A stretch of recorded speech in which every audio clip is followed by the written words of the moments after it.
खूब कहा है कि रिश्ते और रास्ते के बीच एक अजीब सा रिश्ता होता है।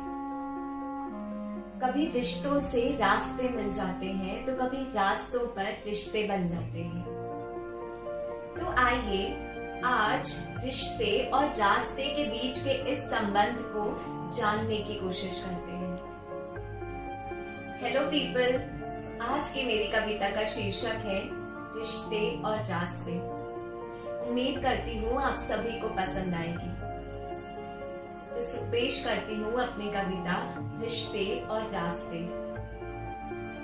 रिश्ते नाजुक होते हैं, रास्तों की तरह ही, जो कभी बनते तो कभी बिगड़ते हैं, कुछ सही तो कुछ गलत लगते हैं। रिश्तों को निभाना ही सुखी जीवन का रास्ता मान लो, क्योंकि रिश्तों की डोर से ही तो हम इंसान बंधते हैं और जिंदगी के रास्ते में आने वाले हर मोड़ पर हमसे कुछ नए रिश्ते जुड़ते हैं। कई रिश्तों को समझते हुए रास्ते खत्म हो जाते हैं, तो कुछ रिश्तों को संभालते संभालते हम खुद ही गुम हो जाते हैं। और अगर रिश्तों को आत्मीयता से ना निभाओ तो कई बार तो रिश्ते मिल ही नहीं पाते हैं।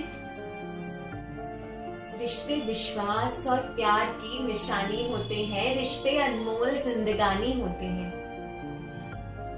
रिश्ते जरूरतों के अनुसार नहीं बल्कि आत्मीयता के आधार पर निभाओ, क्योंकि भटके हुए इंसान को जैसे सही रास्ता आसानी से नहीं मिलता, वैसे ही एक बार टूटा रिश्ता वापस पहले जैसे नहीं जुड़ता। रिश्ते नाजुक होते हैं, रास्तों की तरह ही, जो कभी बनते तो कभी बिगड़ते हैं। रिश्ते निभाना ही जीवन का रास्ता मान लो, तो हर रिश्ते में रास्ता बनेगा और रास्ते में भी किसी ना किसी से रिश्ता जरूर जुड़ेगा।